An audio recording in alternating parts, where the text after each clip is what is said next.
Terima kasih pemirsa, Anda masih menyaksikan program Ayo Sehat masih dengan Dokter Vita. Dokter, kita akan lanjutkan dengan alat kontrasepsi non-hormonal. Kita bisa lihat kembali. Ayo kita di lihat papan berikut ini. Silakan dokter, mungkin penjelasannya. Nah, kita sudah masuk yang non-hormonal. Non-hormonalnya ada beberapa ya. Mams di rumah tahu soal kondom, tentu saja yang banyak ditolak oleh para lelaki ya untuk para suaminya. Lalu kemudian ada kembali lagi kok ada lagi sini IUD. IUD itu memang ada yang hormonal dan non hormonal ya Mas. Tadi kan kita bahas yang hormonal. Sekarang kita yang non hormonal. Jadi ini gambarnya seperti ini kurang lebih kecil banget ya, kurang lebih nggak nyampe 3 cm lah untuk dimasukkan ke dalam rahim. Lalu kemudian ada tisu KB atau diafragma. Jadi yang berikutnya ini yang mantap, kontrasepsi mantap. Jadi yang mengakhiri atau memutuskan tidak bisa mempunyai anak lagi. Nah ini, pilihnya ini tubektomi atau vasektomi. Tubektomi untuk perempuan, vasektomi yang untuk laki-laki. Kita bahas poin-poinnya. Untuk si kondom, lagi-lagi angka kejadian kegagalan KB-nya tinggi sekali ya. Untuk mams ketahui kadang-kadang para suami lebih sensitif atau mendapat kepuasannya pada saat misalnya tidak memakai kondom. Jadi pada saat disuruh pakai kondom stres langsung. Dengan kondom ini lumayan menurunkan angka kejadian kehamilan. Tapi lagi-lagi tetap ini masih banyak kekurangannya. Lalu kemudian untuk IUD yang non hormonal. IUD non hormonal prinsipnya sama. Dia tidak mengeluarkan hormon tapi bentuknya sama dengan IUD yang hormonal. Tapi pilihannya lebih apa ya, range dia tidak mempengaruhi kegemukan dan lain sebagainya karena lagi-lagi tidak ada hormon.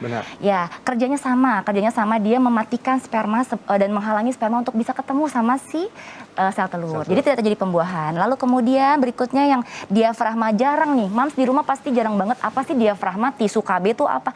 Jarang sih memang kita sosialisasikan karena memang untuk Asia, terutama Indonesia risih tuh perempuan masukin membran gitu ya, seperti kayak tipis ya alatnya, tapi dimasukin ke vagina agak risih, belum terbiasa. Jadi memang untuk sosialisasinya belum terlalu kami sosialisasikan. Karena memang juga untuk individu juga agak takut memasukkan benda asing ke dalam tubuh. Jangankan ngomongin soal KB gitu, kadang-kadang obat aja dimasukin ke vagina mereka langsung duduk, jangan deh obat minum aja. Nah, jadi pasti banyak mams di rumah yang tidak kenal namanya diafragma, padahal ada mams itu non hormonal. Dia menghalangi prinsipnya untuk masuknya sperma ke dalam rahim. Berikutnya tubektomi dan vasektomi. Tubektomi ini untuk ada metodenya mengikat dan memotong. Jadi yang dipotong sama diikat apanya, rahimnya? Bukan. Jawabannya adalah saluran yang menjembatani sel telur yang keluar dari indung telur masuk ke dalam rahim.